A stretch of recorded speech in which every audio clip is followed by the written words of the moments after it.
Είναι πιο πολύ πρακτικό παρά θεωρητικό. Το θέμα είναι να είχατε φέρει και κάποια όπλα για να σας δείξω 2-3 απλά πράγματα. Το βασικό σε αυτό το σεμινάριο θα μπορώ να σας δείξω πώς θα αλλάζετε πολύ εύκολα ένα φτερό σε μία βέργα, ακόμα και αν είστε σε μία παραλία. Είναι πάρα πολύ απλά τα πράγματα. Με μόνο ένα σφυρί γίνεται αυτό πάρα πολύ εύκολα και μία πέτσα, δεν χρειάζεται να κουβαλάμε πάρα πολλά εργαλεία. Θα σας δείξω το σωστό κλιπάρισμα για τις βέργες. Και κλιπάρισμα, εάν δεν έχουμε κλιπαδόρο, το οποίο μπορεί να μας συμβεί στο σκάφος, το οποίο είναι προτιμότερο από το να κάνουμε ένα κόμμα στην δουλειά. Και θα σας δείξω και κάποια κολπάκια, τα οποία λόγω πείρας μετά από τα μπορούμε να βελτιώσουμε τη διάτρηση της βέργας μας. Λοιπόν, έχει φέρει κάποιος κάποιο όπλο να θέλει να δείξω κάτι? Ένα 9 άλλη ώρα. Έχει φέρει κάποιος κάτι? Όχι. Μπορείς να πας στον πάθος να μου θες ένα όπλο? Λοιπόν, πόσοι από εσάς ξέρουν το σωστό κλιπάρισμα της πετονιάς? Ένας μόνο, ωραία. Λοιπόν, πίσω αυτό για να μην σας...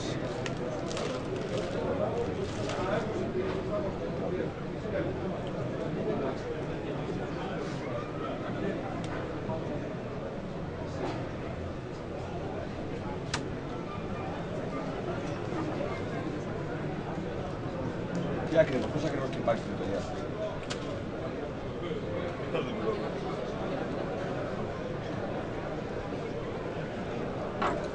Μπορείτε να χρησιμοποιήσετε ή αυτόν ο οποίος έχει διάφορα διαμετρήματα για διάφορα δικανάκια, έτσι, το οποίο είναι και το καλύτερο, και μπορείτε να χρησιμοποιήσετε, βέβαια είναι ακριβώς η τιμή. Μπορείτε να χρησιμοποιήσετε και κάτι τέτοιο. Έτσι, λοιπόν, ο οποίος έχει μόνο ένα διαμέτρημα για ένα συγκεκριμένο δικανάκι. Έτσι κάθετα. Ναι, ναι. Και το βάζω ακριβώς στο κέντρο. Επειδή... Για ποιο λόγο?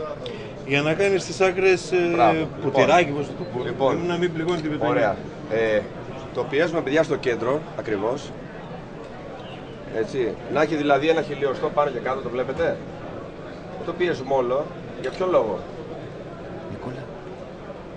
Όταν θα το πιέσουμε στο κέντρο, στις άκρες θα ανοίξει. Δεν θα πατηθεί. Με συνέπεια να μην τσακίσει η πετονιά. Έτσι. Εάν η πένσα που έχουμε δεν κάνει για το δικανάκι που έχουμε, δηλαδή δεν το σφίγγει καλά, το οποίο μπορούμε να το τσεκάρουμε πώς? Φτιάχνοντας αυτό εδώ, βάζουμε για να τσεκάρουμε να δούμε εάν είναι εντάξει, γιατί μου έχει συμβεί το εξής: μπορεί η βέργα να φύγει και από το τέντομα να ξεγλιστρήσει ή να τεντώσει ένα ψάρι, να λεπτύνει η πετονιά και πάλι να φύγει. Βάζουμε το δάκρυ εδώ πέρα, το πατάμε με τα δύο πόδια και τσεκάρουμε. Θα βάλουμε ένα γάτι και να δούμε κατά πόσο δεν ξεκλιστράει. Εάν δεν επαρκεί αυτό εδώ για να το σφίξουμε ακριβώς, μπορούμε να κάνουμε το εξής. Μπορεί να είναι πολύ λεπτή η πετονιά. Λοιπόν,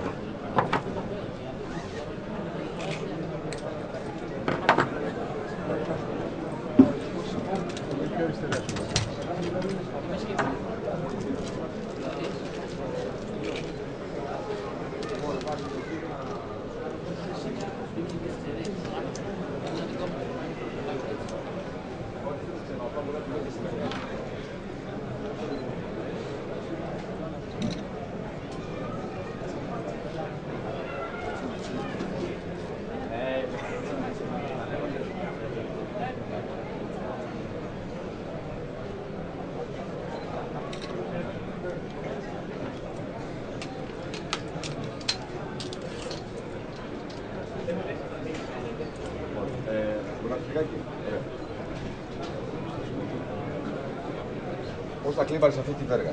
Πώς θα φύγεις στο δάκρυ? Περίπου, δείξε πώς να το πιάνεις. Περίπου εδώ, ωραία. Είναι πάρα πολύ σωστό αυτό που λέει ο κύριος, αλλά μαζί μετρήσεων που έχουν γίνει και επειδή τσακίζει πάρα πολύ εύκολα το μικρό δάκρυ και όταν τσακίσει αυτό το πράγμα δημιουργεί μεγάλη αντίσταση στη βέργα, είναι προτιμότερο να κάνουμε αυτό το πράγμα. Εφόσον έχουμε και δύο, έτσι.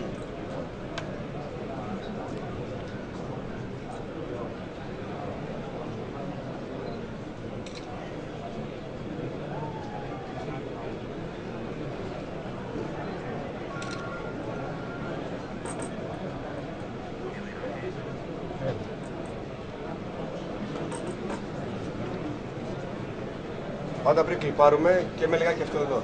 Θα κάνω ένα μικρό κεφάλι, έτσι. Κάνουμε ένα έτσι. Φαντάζομαι το ξέρετε αυτό όλοι. Προτιμότερο είναι να κάνουμε αυτό το πράγμα.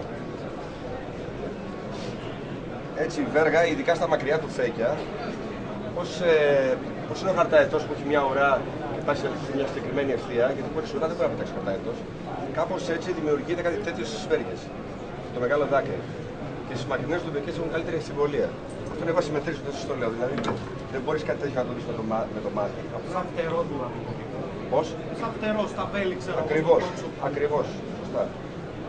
Αντρέα, στις κλειστές κεφαλές περνάει άνετα αυτό εκεί πέρα. Ναι, πολύ πιο άνετα. Πολύ πιο άνετα. Ειδικά στις κλειστές κεφαλές, θα εξηγήσω τώρα αμέσως.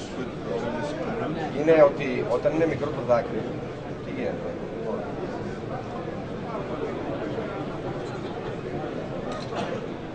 Λοιπόν, αυτό το διπλό κλιπάρισμα, παιδιά, ακόμα και αν δεν έχει πατηθεί πάρα πολύ το δικανάκι, έτσι, είναι αδύνατο να ξεπεράσει η πετονιά. Προσωπικά με 140 πετονιά και ένα κλιπάκι πριν 15 χρόνια που δεν υπήρχαν αυτά τα κολπάκια, είχα κλιπάρει μια πετονιά κατά αυτόν τον τρόπο. Είχα περάσει την πετονιά και αφού πέρασα την πετονιά, πατήκωσα αυτό εδώ. Μετά έβαλα ένα ίσιο κατσαβίδι και του χτύπησα 1, 2, 3. Και κράτησα ψάρι 50 κιλά. Χωρίς να κοπεί η πετονιά, χωρίς τίποτα. Όλο το θέμα είναι να μην πολυπιέσουμε και ταλαιπωρούμε πάρα πολύ την πετονιά. Λοιπόν, επειδή ακριβώς όπως είπε και ο Πέτρος εδώ πριν, τούτο το συγκεκριμένο δέσιμο, επειδή έχει πιο μεγάλη ελαστικότητα, επειδή είναι μακρύ, το βλέπετε. Όταν είναι κάτι τέτοιο, είναι αλλιώς. Επειδή είναι μεγάλο, είναι πιο ευέλικτο. Περνάει πολύ εύκολα και πολύ καλύτερα από κλειστές κεφαλές. Πήρε εδώ μία, είδατε το κλιπάρισμα.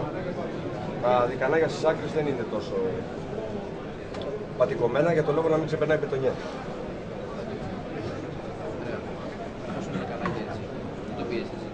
Λίγο δυνατά να σας ακούν όλοι.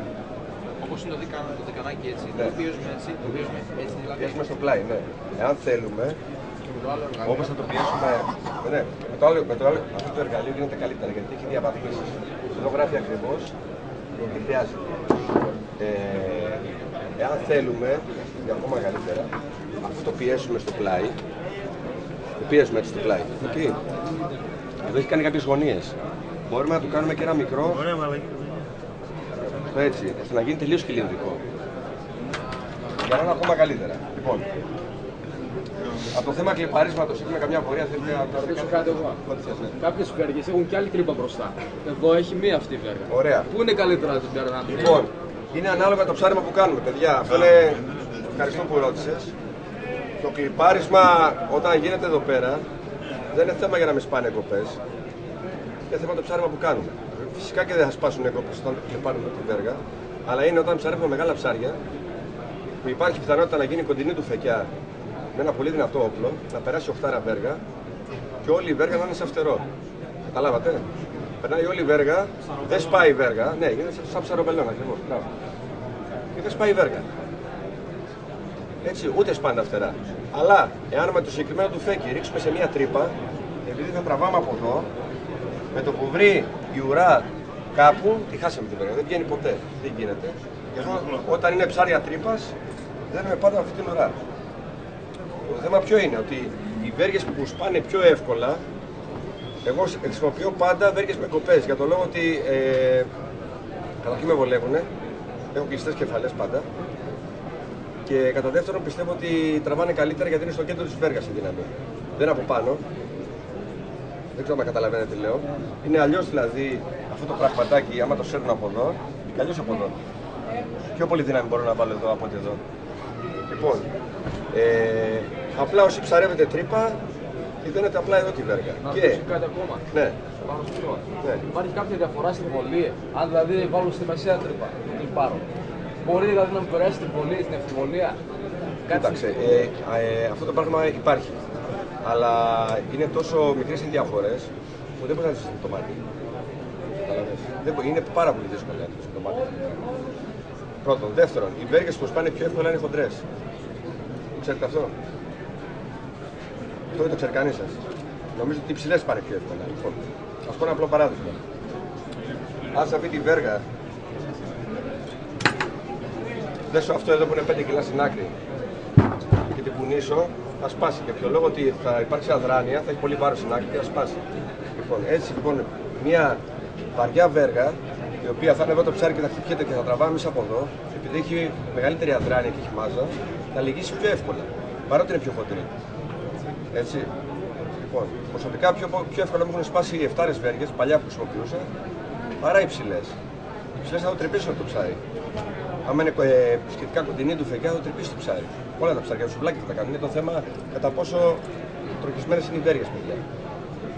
Θα σας δείξω τώρα στην υπόλοιπη ώρα. Λοιπόν, το θέμα είναι το τρόκισμα και πώς θα έχουμε φτιάξει το φτερό για τη διάτρηση. Η διάτρηση πρώτα ξεκινάει από το κλιπάρισμα, μετά πηγαίνει στο χέρι κατά πώς κρατάμε το όπλο, έτσι. Και μετά είναι πώς θα έχουμε φτιάξει τη βέργα. Εγώ παρότι χρησιμοποιώ αυτές τις βέργες και στο 60 και στο 110, δηλαδή σε όλα τα τουφέκια είναι όλες τρικάτι. Παρότι τις έχω έτσι, επειδή γλιστράνε αρκετά και μπορεί κάπου να βρει γκέλ σε ένα μεγάλο ψάρι η βέργα, την παίρνω πάντα και με το τροχόι, με μία λίμα για να γίνει λίγο πιο άγρια στην άκρη. Έτσι. Αφού γίνει αυτό, φτιάχνω μετά το φτερό. Το φτερό πώς το φτιάχνω. Το φτερό από ό,τι ξέρετε είναι ένα απλό φτερό εμπορίου, έτσι. Με πύρο από καμπάνα, το οποίο είναι προτιμότερο. Το θέμα είναι για να βελτιώσουμε τη διάτρηση, τι μπορούμε να κάνουμε. Τι εννοείς πύρο από καμπάνα? Ο πύρος είναι από καμπάνα. Ένα τσάρι, ένα τσαλόσι. Καμπάνες απλές. Τις καμπάνες στις σφαίρες. Έτσι είναι. Ναι, έτσι. Ο πύρος είναι καλύτερος. Ξέρει κάποιος να μας πει πώς μπορεί να βελτιώσει τη διάτρηση αυτής της βέργας?